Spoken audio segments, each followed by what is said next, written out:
Hello student, welcome to my channel Sarvan lecturer. ये video class 10 सामाजिक विज्ञान के लिए सबसे ज्यादा इंपॉर्टेंट है। जितने भी स्टूडेंट क्लास 10 में हैं और सामाजिक विज्ञान की तैयारी कर रहे हैं तो आज की इस वीडियो को लास्ट तक जरूर देखना। आज की इस वीडियो में हम लोग सामाजिक विज्ञान के पूरे बुक के ऑब्जेक्टिव क्वेश्चंस को देखने वाले हैं। ठीक है, पूरे बुक के आपके ऑब्जेक्टिव क्वेश्चन देख सकते हो। क्लास 10 आपका सामाजिक विज्ञान का, ठीक है, 60 महत्वपूर्ण बहुविकल्पीय प्रश्नों को देखेंगे। 60 ऐसे ऑब्जेक्टिव क्वेश्चन जो हर साल बोर्ड एग्जाम में आता है। ठीक है, और ये इससे बाहर आपके बोर्ड एग्जाम में एक भी क्वेश्चन नहीं आएगा। 100% यही प्रश्न आपके बोर्ड एग्जाम में आएंगे ही आएंगे। ठीक है, सारे क्वेश्चंस आपको समझकर ही जाना है। तो इसमें जितने भी क्वेश्चंस बताए जाएं आप सारे क्वेश्चंस को जरूर याद कर लेना। तो आप लोग सारे क्वेश्चन को जरूर याद कर लेना। ये सारे ऑब्जेक्टिव क्वेश्चन पूरे बुक से हैं और इससे बाहर एक भी प्रश्न आपके बोर्ड एग्जाम में नहीं आएगा। बहुत ज्यादा इंपॉर्टेंट क्वेश्चन आज के इस वीडियो में सेलेक्ट किया गया है जो बोर्ड एग्जाम के लिए मोस्ट इंपॉर्टेंट है। तो चलो हम लोग एक एक क्वेश्चंस को पढ़ते हैं। इससे पहले वीडियो को लाइक कर देना, चैनल पर या तो सब्सक्राइब भी कर लेना। ठीक है, बहुत ज्यादा मेहनत करके ये क्वेश्चंस आप लोगों के लिए बनाया गया है। ठीक है स्टूडेंट, क्वेश्चन नंबर फर्स्ट है, इसमें पूछ रहा है कि यंग इटली सोसाइटी का संस्थापक कौन था। ठीक है, जो यंग इटली सोसाइटी है उसका संस्थापक कौन था। ऑप्शन नंबर का है गैरीबाल्डी, खा है इसको आपको बिस्मार्क कर लेना। ठीक है, बिस्मार्क, एंड गा है कावूर, एंड गा है मेंजनी। ठीक है, तो यंग इटली सोसाइटी का संस्थापक कौन था स्टूडेंट, सभी स्टूडेंट को पता होगा। Most important question board exam के लिए, वेरी इंपॉर्टेंट क्वेश्चन है कि यंग इटली सोसाइटी का संस्थापक कौन था। ठीक है, तो आप लोग याद कर लेना यंग इटली सोसाइटी का संस्थापक जो था वो मेंजनी था। ऑप्शन नंबर घ जो है वो हमारा बिल्कुल सही है। ठीक है, ऑप्शन नंबर घ हमारा बिल्कुल सही है। याद रखना पहले क्वेश्चन का ऑप्शन नंबर घ हमारा बिल्कुल सही है। ठीक है, दूसरा क्वेश्चन आप लोग देखो कि फ्रांस की क्रांति हुई। ठीक है, या फिर इसी क्वेश्चन को पूछ सकता है फ्रांसीसी क्रांति प्रारंभ किस वर्ष में हुआ। ठीक है, ये क्वेश्चन देख लो, यहां से अलग अलग है कि फ्रांस की क्रांति हुई या फिर फ्रांसीसी क्रांति का प्रारंभ किस वर्ष हुआ। ऑप्शन नंबर का है 1788 ईस्वी, खा है 1789 ईस्वी, गा है 1790 ईस्वी, एंड घा है 1787 ईस्वी। तो बच्चों फ्रांस की क्रांति कब हुई, सारे स्टूडेंट को पता होगा कि फ्रांसीसी क्रांति जो है वो कब हुआ, 1789 ईस्वी में। कब हुआ, ऑप्शन नंबर खा हमारा बिल्कुल सही है, 1789 ईस्वी में फ्रांसीसी क्रांति हुई थी। ठीक है, तो ये आप लोगों को क्वेश्चन समझ में आ गया। तो ये हमारा क्वेश्चन नंबर 2 है। अब हम लोग देखेंगे अगला क्वेश्चन जो बोर्ड एग्जाम के लिए मोस्ट इंपोर्टेंट है। क्वेश्चन नंबर 3 है कि राष्ट्रवाद का प्रारंभ जिस देश से हुआ वह है। जो राष्ट्रवाद है बच्चों, राष्ट्रवाद का प्रारंभ किस देश से हुआ, सारे स्टूडेंट को पता होगा, वेरी इंपॉर्टेंट क्वेश्चन है। या फिर इसी क्वेश्चन को आप लोग से पूछ सकता है राष्ट्रवाद का प्रारंभ सर्वप्रथम किस देश से हुआ। क्वेश्चन कई टाइप से आते हैं। ठीक है, क्वेश्चन आप लोगों से कई टाइप से पूछ सकता है। तो ये दो प्रकार से क्वेश्चन पूछ सकता है। तो जर्मनी से हुआ या इटली से हुआ या आपका गा है फ्रांस या घा है इंग्लैंड। तो बच्चों राष्ट्रवाद का जो प्रारंभ है वो कहां से हुआ, राष्ट्रवाद का प्रारंभ जो है वो फ्रांस से हुआ। ऑप्शन नंबर गा जो है वो बिल्कुल सही है कि राष्ट्रवाद का प्रारंभ जो है वो फ्रांस से हुआ है। ठीक है, फ्रांस से हुआ था। आपका क्वेश्चन नंबर 4 है कि जर्मनी का एकीकरण का श्रेय इनमें से किसे दिया जाता है। या फिर इसी क्वेश्चन को पूछ सकता है जर्मनी के एकीकरण में मुख्य भूमिका किसकी थी। तो जर्मनी का एकीकरण मैंने आप लोगों को पढ़ाया भी है, जर्मनी का एकीकरण, इटली का एकीकरण भी पढ़ाया है। तो ऑप्शन नंबर का है हमारा ऑटो वन बिस्मार्क, एंड खा है काइजर विलियम प्रथम, गा है हिटलर, एंड घा है मैत्सिनी। तो बच्चों जो जर्मनी का एकीकरण है इसका जो श्रेय है वो बिस्मार्क को दिया जाता है, ऑटो वन बिस्मार्क को। ऑप्शन नंबर का जो है वो बिल्कुल सही है। सारे स्टूडेंट नोट करते रहना, नोट्स बनाते रहना। ये सारे आपके बहुत ज्यादा इंपॉर्टेंट क्वेश्चन है बोर्ड एग्जाम में, यहां से ही क्वेश्चन देखने को मिलेगा, ऑब्जेक्टिव क्वेश्चन। ठीक है, और सारा क्वेश्चन समझ कर जाना, बहुत ज्यादा मजा आएगा। ठीक है, तो क्वेश्चन नंबर 4 का हमारा ऑप्शन नंबर का सही है कि ऑटो वन बिस्मार्क जो है वो जर्मनी का एकीकरण का जनक या श्रेय माना जाता है। ठीक है, अगला क्वेश्चन हम लोग देखेंगे। क्वेश्चन नंबर 5 देखो, क्वेश्चन नंबर 5 में पूछ रहा है कि नेपोलियन का पराजय कब हुआ। ठीक है, नेपोलियन का पराजय कब हुआ। आप लोगों को क्वेश्चन नंबर 5 में ये बताना है कि नेपोलियन का पराजय कब हुआ था। ऑप्शन नंबर का है 1814 ईस्वी, खा है 1815, गा है 1816, एंड घा है 1817। तो स्टूडेंट जो नेपोलियन का पराजय है वो कब हुआ, नेपोलियन का पराजय 1815 में हुआ था। कब हुआ था, 1815 में। हमारा ऑप्शन नंबर खा जो है वो बिल्कुल सही है कि नेपोलियन का जो पराजय है वो 1815 ईस्वी में हुआ था। ठीक है, खा वाला ऑप्शन बिल्कुल सही है। अगला क्वेश्चन है कि महात्मा गांधी जी दक्षिण अफ्रीका से वापस कब लौटे। लौटे? महात्मा गांधी जी दक्षिण अफ्रीका से वापस कब लौटे? मोस्ट इंपोर्टेंट क्वेश्चन है। 1914 में या 1915 में या 1918 में या 1919 में? तो महात्मा गांधी जी दक्षिण अफ्रीका से वापस 1915 में लौटे थे। कब लौटे थे वापस? 1915 में। ठीक है, क्वेश्चन नंबर 6 का हमारा खा वाला ऑप्शन सही है कि 1915 ईस्वी में महात्मा गांधी जी दक्षिण अफ्रीका से वापस लौटे। क्वेश्चन नंबर 7 अब हम लोग देखेंगे। क्वेश्चन नंबर 7 समझो कि यहाँ कि महात्मा गांधी जी ने असहयोग आंदोलन कब आरंभ किया? महात्मा गांधी जी ने असहयोग आंदोलन कब आरंभ किया बच्चों? 1919 में या 1920 में या 1922 में या 1923 में? तो बच्चों महात्मा गांधी जी ने असहयोग आंदोलन कब आरंभ किया? कब आरंभ किया था? 1920 ईस्वी में। खा वाला ऑप्शन हमारा सही है। 1920 में महात्मा गांधी जी ने असहयोग आंदोलन आरंभ किया था। ठीक है, अगला क्वेश्चन देखो 8 नंबर कि पूना पैक्ट किन दोनों नेताओं के मध्य हुआ था? जो पूना पैक्ट है, पूना पैक्ट किन दो नेताओं के मध्य हुआ था? तो ऑप्शन नंबर का है गांधी जी और डॉक्टर अंबेडकर के बीच, या खा है गांधी जी और नेहरू के बीच, या गा है आपका गांधी जी और सरदार पटेल के बीच, या घा है नेहरू जी और सुभाष चंद्र के बीच? तो बच्चा पूना पैक्ट जो है वो किन दो नेताओं के बीच हुआ था? तो पूना पैक्ट जो हमारा है वो गांधी जी और डॉक्टर अंबेडकर के बीच हुआ था। ऑप्शन नंबर का जो है वो बिल्कुल सही है। गांधी जी और डॉक्टर अंबेडकर के बीच हमारा पूना पैक्ट हुआ था। ऑप्शन नंबर का जो है वो बिल्कुल सही है। ठीक है, क्वेश्चन नंबर 8 का ऑप्शन नंबर का हमारा बिल्कुल सही है। स्टूडेंट अब हम लोग देखेंगे क्वेश्चन नंबर 9। ठीक है, क्वेश्चन नंबर 8 तक हमारा हो गया। अब हम लोग देखेंगे क्वेश्चन नंबर 9। क्वेश्चन नंबर 9 में पूछ रहा है कि सविनय अवज्ञा आंदोलन किन शुरुआत किस महत्वपूर्ण घटना के साथ हुई? जो सविनय अवज्ञा आंदोलन है इसकी शुरुआत किस आप लोगों को महत्वपूर्ण घटना के बाद हुई? इसका आप लोगों को आंसर बताना है। ऑप्शन नंबर का है रॉलेट एक्ट की घोषणा, नमक कानून तोड़कर, या साइमन कमीशन के आगमन से, या जलियांवाला बाग हत्याकांड से? तो इसका राइट आंसर क्या होगा? इसका राइट आंसर होगा नमक कानून तोड़कर। ऑप्शन नंबर खा जो है वो बिल्कुल सही है। नमक कानून तोड़कर सविनय अवज्ञा आंदोलन की शुरुआत हुई थी, ये घटना है। ठीक है, क्वेश्चन नंबर 10 देखो बच्चों, करो या मरो का नारा किसका था? करो या मरो का नारा किसने दिया था? ऑप्शन नंबर का है सुभाष चंद्र बोस, खा आपका है चंद्रशेखर आजाद, या गा है भगत सिंह, या घा ऑप्शन है हमारा महात्मा गांधी? तो बच्चों करो या मरो का जो नारा था वो महात्मा गांधी जी ने दिया था। ध्यान रखना, महात्मा गांधी जी ने करो या मरो का नारा दिया था। ठीक है, तो हमारा ऑप्शन नंबर जो घा है वो बिल्कुल सही है कि करो या मरो का नारा महात्मा गांधी जी ने दिया था। ठीक है, क्वेश्चन नंबर 10 का हमारा ऑप्शन नंबर घा बिल्कुल सही है। ठीक है, अगला देखो बच्चों क्वेश्चन नंबर 11 देखो यहाँ कि भारतीय राष्ट्रीय कांग्रेस की स्थापना कब हुई? भारतीय राष्ट्रीय कांग्रेस की स्थापना कब हुई थी? ऑप्शन नंबर का है 85 में, खा है 1904 में, या 1857 में, या 1855 में? तो भारतीय राष्ट्रीय कांग्रेस की स्थापना कब हुई थी? भारतीय राष्ट्रीय कांग्रेस की स्थापना बच्चों कब हुई थी? बहुत ज्यादा इंपॉर्टेंट क्वेश्चन है, पढ़ा रखा है सारे को। ठीक है, तो 1885 में भारतीय राष्ट्रीय कांग्रेस की स्थापना हुई थी। क्वेश्चन नंबर 11 का हमारा का वाला ऑप्शन सही है। क्वेश्चन नंबर 12 पर अब आ जाओ। महामंडी का प्रारंभ किस वर्ष हुआ? जो महामंडी है, महामंडी का प्रारंभ किस वर्ष हुआ, या फिर आर्थिक महामंडी का प्रारंभ कब हुआ? आर्थिक महामंडी का प्रारंभ कब हुआ, या महामंडी का प्रारंभ किस वर्ष हुआ? ऑप्शन नंबर का है 1919 में, खा है 1924 में, एंड गा है 1929 में, एंड घा है 1934 में। तो बच्चों महामंडी का प्रारंभ किस वर्ष हुआ? महामंडी याद करो, महामंडी के कारण भी मैंने पढ़ा रखा है। ठीक है, तो महामंडी का प्रारंभ जो है वो 1929 में हुआ था। कब हुआ था? 1929 में। हमारा गा वाला ऑप्शन बिल्कुल सही है। ठीक है, अगला क्वेश्चन आ जाओ। क्वेश्चन नंबर 13 है कि अफ्रीका में किस बीमारी के प्रसार से अधिकांश जानवरों की मृत्यु हो गई? अफ्रीका में किस बीमारी के प्रसार से, किस बीमारी के कारण अधिकांश जानवरों की मृत्यु हो गई? ठीक है, ऑप्शन नंबर का है प्लेग से, या खा है मलेरिया से, या रीडर पेस्ट से, या एनिमल फीवर से? जो बच्चे नहीं जानते होंगे, अगर तुक्का लगाना होगा ना तो डायरेक्ट लगाएंगे एनिमल फीवर से, क्योंकि एनिमल इसमें नाम आ गया और यहाँ जानवरों का नाम आ गया, तो ये तुक्का लगा देंगे। ठीक है, ये ट्रिक है, लेकिन ये नहीं है बच्चों, वो हमारा है रीडर पेस्ट। ऑप्शन नंबर गा वाला हमारा सही है कि किस बीमारी के कारण? रीडर पेस्ट बीमारी के कारण अधिकांश जानवरों की मृत्यु हो गई। केवल 10% जानवर बचे, उसमें से 5% बड़े बड़े राजाओं ने भी कब्जा कर लिया, बस 5% ही जानवर बचे थे। 14 नंबर क्वेश्चन है कि 1914 से 1919 के बीच विश्व के शक्तिशाली देशों की आपसी औपनिवेशिक प्रतिस्पर्धा और उनके साम्राज्यवादी इरादों के कारण कौन सा युद्ध हुआ?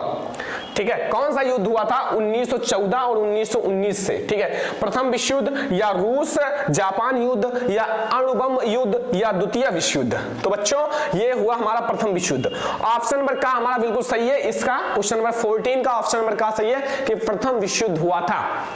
ठीक है, अगला क्वेश्चन आ जाओ बच्चों, अगला क्वेश्चन हम लोग देखेंगे। क्वेश्चन नंबर हमारा अगला है, ठीक है, यहाँ क्वेश्चन नंबर 15 है कि प्रथम विश्व युद्ध का प्रारंभ कब हुआ था। प्रथम विश्व युद्ध का प्रारंभ कब हुआ था या फिर प्रथम विश्व युद्ध का प्रारंभ हुआ, कई टाइप से क्वेश्चन पूछ सकता है। ठीक है, तो प्रथम विश्व युद्ध का प्रारंभ किस वर्ष हुआ आप लोगों को ये बताना है। जो प्रथम विश्व युद्ध का प्रारंभ किस वर्ष हुआ, तो प्रथम विश्व युद्ध का प्रारंभ हमारा 1914 में हुआ था। कब हुआ था 1914 में। याद रखना हमारा क्वेश्चन नंबर 15 का ऑप्शन नंबर का बिल्कुल सही है कि 1914 में प्रथम विश्व युद्ध हुआ था। ठीक है, अगला क्वेश्चन, संयुक्त राष्ट्र संघ की स्थापना कब हुई। संयुक्त राष्ट्र संघ की स्थापना कब हुई, ऑप्शन नंबर का है 1945 में, खा है 1942 में, या गा है 1920 में, या गा है 1947 में। तो बच्चों आप लोगों को यह बताना है कि संयुक्त राष्ट्र संघ की स्थापना कब हुई। तो संयुक्त राष्ट्र संघ की स्थापना 1945 में हुई थी। कब हुई थी 1945 ईस्वी में। हमारा ऑप्शन नंबर का बिल्कुल सही है क्वेश्चन नंबर 16 का। क्वेश्चन नंबर 17 आ जाओ। क्वेश्चन नंबर 17 देखो अब आप लोग यहां कि निम्न में से कौन सा जैवीय अजैवीय संसाधन है। अजैवीय संसाधन बताना है कि आप लोगों का अजैवीय संसाधन कौन सा है। ऑप्शन नंबर का है चट्टाने, खा है पशु, या गा है पौधे, या घा है मछलियां। तो बच्चों अजैवीय संसाधन का मतलब है जिसमें जीवन नहीं होता, जिसकी प्राप्ति जीवमंडल से नहीं होती, ये निर्जीव होते हैं। कैसे होते हैं, निर्जीव होते हैं। तो निर्जीव इसमें से कौन है, चारों में से कौन है निर्जीव, चट्टाने है ना। तो चट्टाने हमारा एक अजैवीय संसाधन है। ठीक है, ऑप्शन नंबर का बिल्कुल सही है कि हमारा जो चट्टाने हैं वो एक अजैवीय संसाधन है। क्वेश्चन नंबर 18 है, निम्नलिखित में से एक मिट्टी का प्रकार नहीं है। निम्नलिखित में से एक मिट्टी का प्रकार कौन सा नहीं है। ऑप्शन नंबर का है काली, पीली, या लेडराइट, या सीमेंट। तो बच्चों काली, पीली, लेडराइट ये सब तो मिट्टियां होती ही हैं, लेकिन सीमेंट कोई मिट्टी का प्रकार नहीं है। सीमेंट हमारा मिट्टी का प्रकार नहीं है। तो ऑप्शन नंबर घ जो है वो बिल्कुल सही है कि सीमेंट हमारा मिट्टी का प्रकार नहीं है। तो अब हम लोग देखेंगे अगला क्वेश्चन, क्वेश्चन नंबर 19 पर आ जाओ। क्वेश्चन नंबर 19 है कि चाय की खेती के लिए कौन सी मृदा उपयुक्त है। कि चाय की खेती के लिए कौन सी मृदा उपयुक्त है, काली, लाल मृदा, या जलोढ़ मृदा, या पर्वतीय मृदा, या लेडराइट मृदा। तो बच्चों चाय की खेती के लिए कौन सी मृदा सबसे अच्छी मानी जाती है। तो चाय की खेती के लिए हम लोग लेडराइट मृदा सबसे अच्छा मानते हैं। लेडराइट मृदा हमारा सबसे अच्छा होता है। ऑप्शन नंबर घ जो है वो बिल्कुल सही है। क्वेश्चन नंबर 20 देखो, निम्नलिखित में से कौन सा एक व्यक्तिगत संसाधन नहीं है। ये बताना है कि इन चारों में से कौन सा एक व्यक्तिगत संसाधन नहीं है। व्यक्तिगत का मतलब है कि वो व्यक्ति के द्वारा नहीं बनाया गया है। का है बागान तो एक व्यक्तिगत संसाधन है। भूमि भी लगभग व्यक्तिगत संसाधन है। चारागाह भी, और खनिज संसाधन नहीं है। खनिज संसाधन एक व्यक्तिगत संसाधन नहीं है बच्चों, क्योंकि ये जो है नीचे से निकाला जाता है भूप्रपट्टी से, और ये व्यक्ति नहीं बना सकते। ठीक है, वरना खनिजों की कमी नहीं होती। तो अब हम लोग देखेंगे अगला क्वेश्चन। क्वेश्चन नंबर 21 देखो कि भारत में कितने परसेंट स्तनधारियों की लुप्त होने की खतरा है। कितने परसेंट स्तनधारियों की लुप्त होने की खतरा है आपको ये बताना है। का ऑप्शन है 10%, खा है 20%, गा है 30%, या घा है 40%।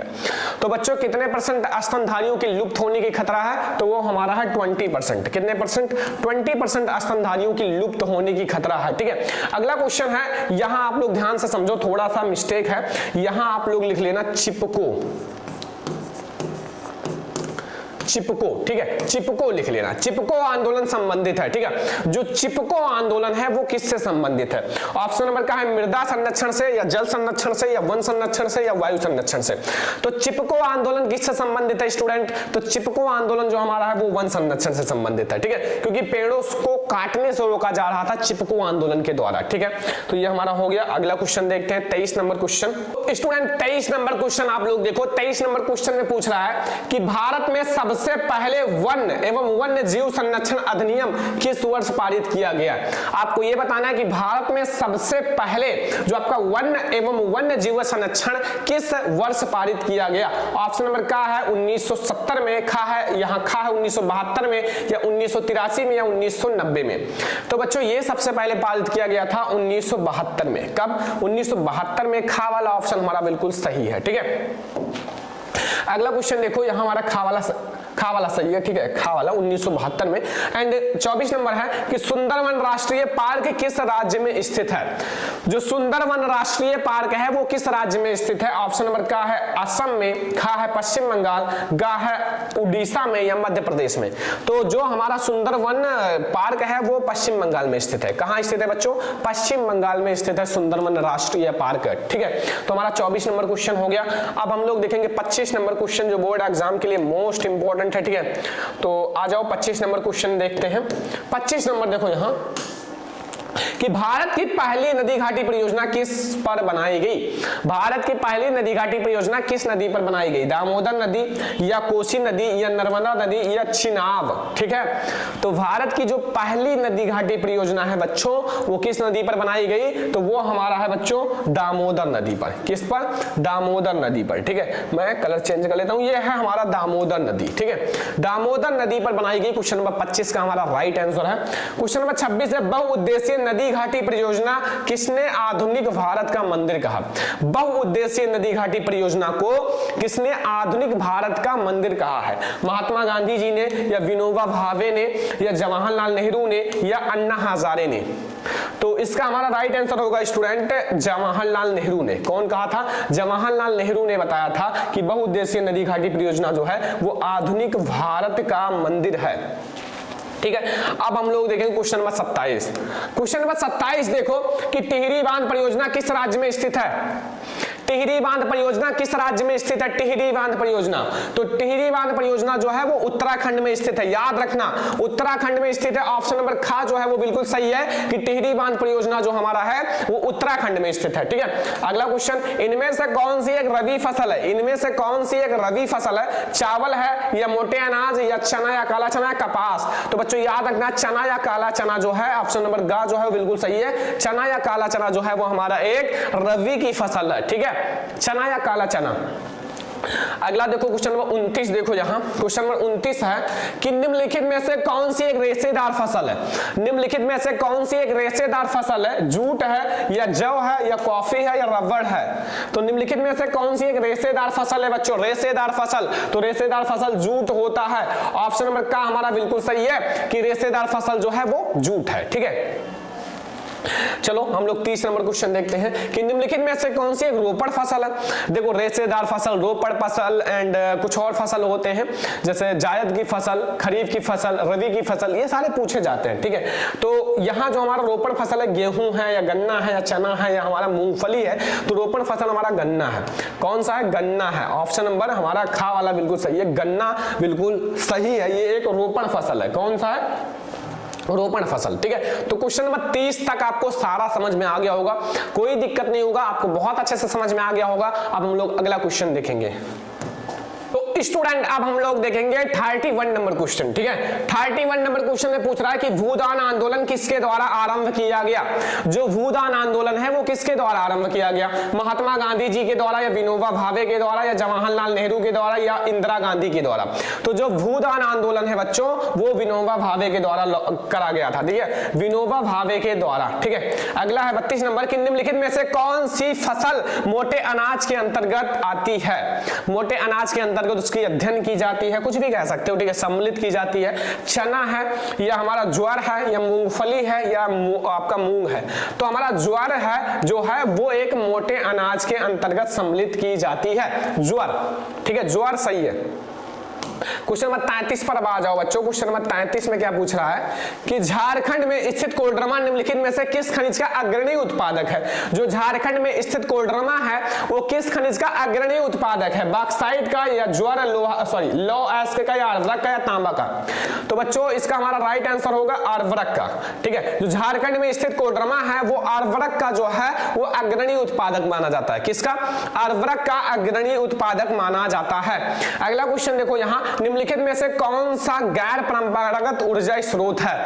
कौन सा गैर परंपरागत ऊर्जा स्रोत है ये आपको बताना है। तो इसमें से हमारा जो गैर परंपरागत ऊर्जा स्रोत है बच्चों वो हमारा है सौर ऊर्जा। कौन सा है? सौर ऊर्जा है। ऑप्शन नंबर खा हमारा बिल्कुल सही है कि सौर ऊर्जा जो है वो एक गैर परंपरागत ऊर्जा का स्रोत है, ठीक है। तो चलो अब हम लोग अगला क्वेश्चन देखते हैं। सारा क्वेश्चन देख लो स्टूडेंट, बहुत ज्यादा मेहनत किया गया है इस क्वेश्चन के लिए, ठीक है, बहुत ज्यादा इसमें मेहनत लगा है। तो आप लोग लाइक करते रहना, शेयर भी करते रहो सभी स्टूडेंट के पास क्लास, ताकि वो भी इन सारे ऑब्जेक्टिव क्वेश्चंस को पढ़ सके। ठीक है, तो अगला क्वेश्चन देखो 35, निम्नलिखित में से कौन सा ऊर्जा का गैर परंपरागत स्रोत है। बच्चों इसको कर देना परंपरागत, ठीक है, इसको गैर को हटा देना, थोड़ा सा गलती है लेकिन गैर हटा देना, केवल परंपरागत ऊर्जा का स्रोत कर देना, क्योंकि ये हमारा गैर परंपरागत है, ये भी आपका गैर परंपरागत है, ये भी गैर परंपरागत है, लेकिन इसमें से हमारा कौन सा परंपरागत है, तो वो हमारा कोयला।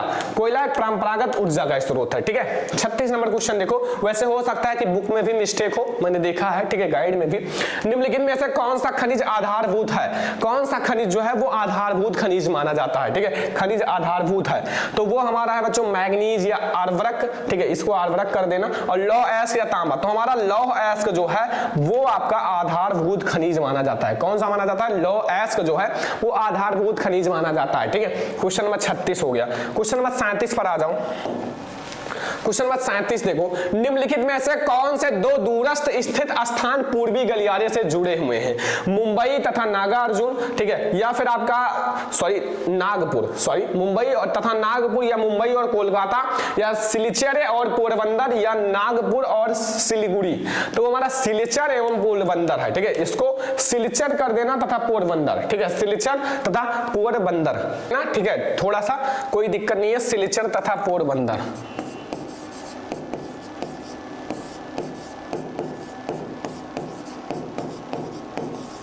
ठीक है, सिलिचर तथा पोरबंदर, ठीक है, हमारा सही ऑप्शन हो जाएगा।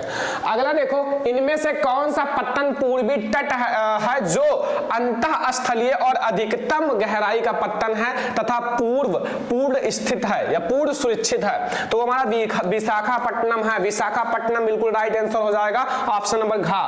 तो अब हम लोग देखेंगे अगला क्वेश्चन। अगला क्वेश्चन देखो यहाँ 39 नंबर क्वेश्चन, दो राज्यों के बीच वस्तुओं का आदान प्रदान कहलाता है। अगर दो राज्यों के मध्य वस्तुओं का आदान प्रदान होता है तो उसे क्या कहते हैं, राज्य को बच्चा राष्ट्र कह सकते हो, और दो राज्यों को राष्ट्रीय भी कह सकते हैं। ठीक है, तो वो हमारा हो जाएगा राष्ट्रीय व्यापार। क्या हो जाएगा, राष्ट्रीय व्यापार। अगर दो देशों के बीच होता है तो अंतरराष्ट्रीय व्यापार। आंतरिक व्यापार जब अंदर से व्यापार होता है। 40 नंबर क्वेश्चन में पूछ रहा है कि भारत में वायु परिवहन का राष्ट्रीयकरण कब किया गया। तो भारत में वायु परिवहन का राष्ट्रीयकरण कब किया गया, 1950 में, या 1953 में, या 1960 में, या 1998 में। तो 1953 में जो है भारत में परिवहन का राष्ट्रीयकरण किया गया था। ठीक है, 41 नंबर क्वेश्चन पे आ जाओ। बेल्जियम में किस प्रकार की सरकार है। बेल्जियम में किस प्रकार की सरकार है, सामूहिक सरकार, या सामुदायिक सरकार, या राज्यतंत्र, या एक पक्षीय सरकार। तो बच्चा मैं आपको बता देता हूं, इसका राइट आंसर होगा सामुदायिक सरकार। कौन सा है, सामुदायिक सरकार। हमारा ऑप्शन नंबर ख जो है वो बिल्कुल सही हो जाएगा। आपका 42 नंबर क्वेश्चन है, श्रीलंका राष्ट्र कब घोषित हुआ। जो श्रीलंका है वो राष्ट्र राज्य कब घोषित हुआ, स्वतंत्र राष्ट्र कब घोषित हुआ। अगर आपका है 1947 में, या 1948 में, या 1950 में, या 1945 में। जो श्रीलंका है, श्रीलंका स्वतंत्र राष्ट्र कब घोषित किया गया, 1948 में। कब, 1948 में जो है श्रीलंका एक स्वतंत्र राष्ट्र घोषित किया गया था। क्वेश्चन नंबर 42 है। अगला क्वेश्चन देखो, क्वेश्चन नंबर हमारा 43 है कि बेल्जियम की सामुदायिक सरकार में निम्नलिखित में से किसके मध्य सत्ता में साझेदारी है। विभिन्न सामाजिक समूहों के मध्य, या शासन के विभिन्न अंगों के मध्य, या केंद्र और राजतंत्र के मध्य, या फिर राज्य जो आपका राज्य होता है, राज्य सरकार और सामूहिक सरकार के मध्य।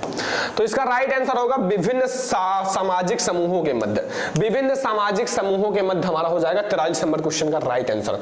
अगला है, श्रीलंका में निम्नलिखित में से कौन सा बहुसंख्यक वर्ग है। तो वो हमारा बहुसंख्यक वर्ग है सिंघली। कौन सा है, सिंघली। ऑप्शन नंबर ख हमारा बिल्कुल सही है, सिंघली। ठीक है, याद कर लेना, जितना क्वेश्चन बता रहा हूं सारे क्वेश्चन याद करके जाना। इसके बाद फिर और वीडियो नहीं आएगा ऑब्जेक्टिव क्वेश्चन का। ठीक है, जितना क्वेश्चन इसमें बता रहा हूं सारे आप लोग याद कर लो, बस इसके बाहर नहीं आएंगे। अगला क्वेश्चन देखो 45 नंबर क्वेश्चन आप लोग देखो यहां कि निम्नलिखित में से कौन सा संघीय राज्य नहीं है। इस चारों में से कौन सा राज्य है जो संघीय राज्य नहीं है, मणिपुर, या अरुणाचल प्रदेश, या हिमाचल प्रदेश, या दिल्ली।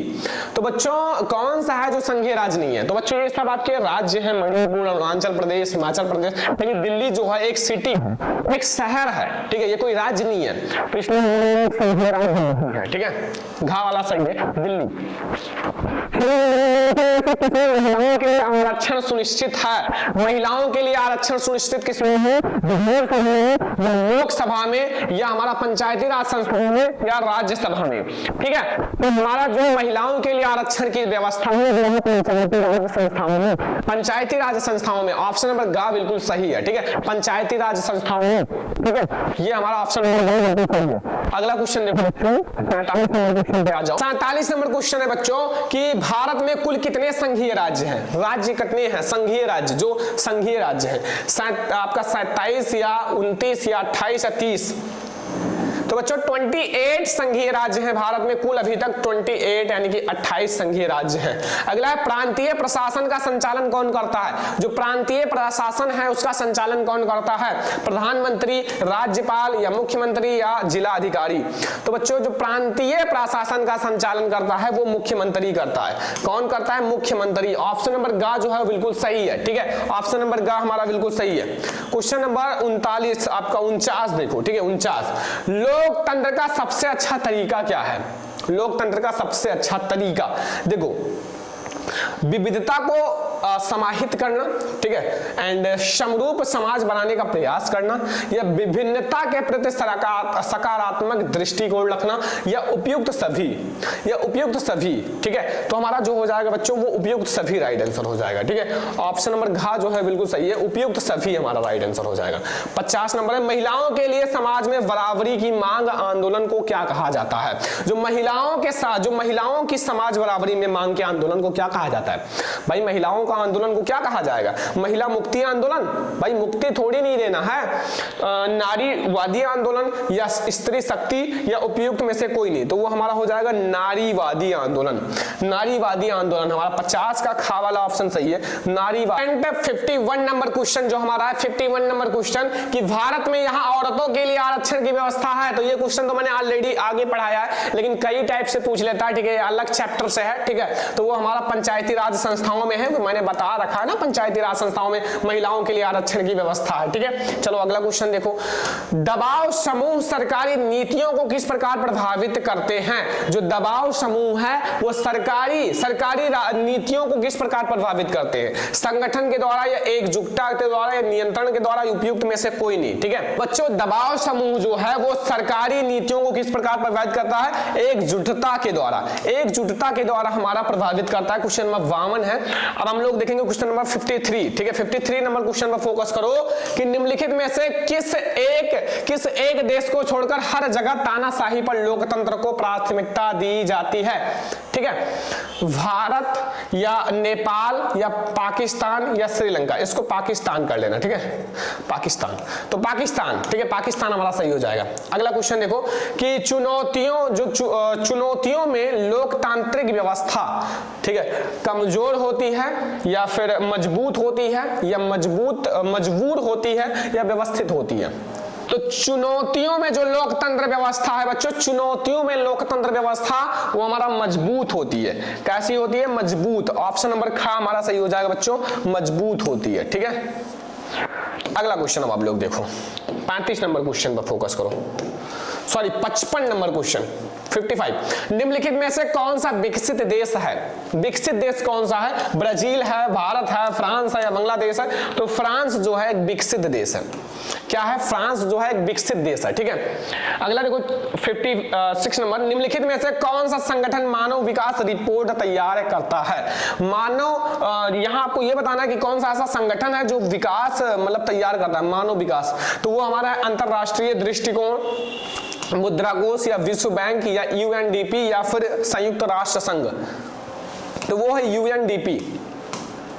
यूएनडीपी हमारा सही आंसर हो जाएगा। ठीक है, याद रखना यूएनडीपी। अगला क्वेश्चन देखो 57 देखो ध्यान से, कौन सा क्षेत्रक सबसे अधिक रोजगार देता है? कौन सा क्षेत्रक है जो सबसे अधिक रोजगार देता है? द्वितीय क्षेत्रक, प्राथमिक क्षेत्रक या तृतीय क्षेत्रक या इनमें से कोई नहीं? तो हमारा सही हो जाएगा प्राथमिक क्षेत्रक। जो प्राथमिक क्षेत्रक है वो सबसे अधिक रोजगार देता है, प्राथमिक क्षेत्रक सबसे अधिक रोजगार देता है। अब आपका 58 है कि निम्नलिखित में से उत्पादन का साधन है, जो उत्पादन का साधन है वो कौन सा है ये आपको बताना है। ठीक है, पूंजी या सेवाएं या लाभ या कर? तो बच्चों उत्पादन का साधन हमारा पूंजी है। जब तक आपके पास पूंजी नहीं होगा तब तक उत्पादन नहीं कर पाओगे। कोई चीज करना है पूंजी चाहिए, ठीक है। अगला क्वेश्चन अब हम लोग देखेंगे। अगला क्वेश्चन यहां आ जाओ 59, भारत में उपभोक्ता संरक्षण अधिनियम कब पारित किया गया? भारत में उपभोक्ता संरक्षण अधिनियम कब पारित किया गया? 1982 में या 1985 में या 1984 में या 1986 में? तो भारत में जो उपभोक्ता संरक्षण अधिनियम है बच्चों वो 1986 में पारित किया गया। कब पारित किया गया? 1986 में, ठीक है। लास्ट 60 नंबर क्वेश्चन, ठीक है, 60 नंबर क्वेश्चन। भारत में सबसे अधिक शिशु मृत्यु दर वाले 2 राज्य हैं। भारत के सबसे अधिक शिशु मृत्यु दर वाले 2 राज्य हैं, ओडिशा और मध्य प्रदेश, बिहार और गोवा, या तेलंगाना और पश्चिम बंगाल, या सिक्किम और ओसोम, ठीक है। तो इसका राइट आंसर मैं आपको बता देता हूं, इसका राइट आंसर हो जाएगा ओडिशा और मध्य प्रदेश। ऑप्शन नंबर का हमारा सही हो जाएगा ओडिशा और मध्य प्रदेश, ठीक है। तो इस वीडियो में मैंने आपको 60 मोस्ट इंपोर्टेंट पूरे बुक के ऑब्जेक्टिव क्वेश्चंस बता दिए। इससे बाहर नहीं आएगा, ये गारंटी ले लेना, ठीक है। बहुत ज्यादा इंपॉर्टेंट क्वेश्चन है, बस आप लोग ये सारे ऑब्जेक्टिव क्वेश्चन तैयार करके जाना, क्योंकि ये सारे बहुत ही ज्यादा इंपॉर्टेंट ऑब्जेक्टिव क्वेश्चन है। जितना मैंने ऑब्जेक्टिव क्वेश्चन पढ़ाया इस वीडियो में, बहुत ज्यादा मेहनत करके previous year paper, model paper, guide सब कुछ में से मिलाकर जो मोस्ट इंपॉर्टेंट ऑब्जेक्टिव क्वेश्चन था वही मैंने लिया था, ठीक है। आज की इस वीडियो को ज्यादा से ज्यादा लाइक करना, शेयर भी करना, अगर चैनल पर नया तो सब्सक्राइब भी कर लेना, ठीक है। और अपने फ्रेंड्स के साथ शेयर करना ताकि वो भी इस वीडियो को देखकर सारे ऑब्जेक्टिव क्वेश्चन पढ़ सके। तो चलो इस वीडियो में मिलते हैं हम लोग अगले नेक्स्ट इंपॉर्टेंट वीडियो में, तब तक के लिए धन्यवाद।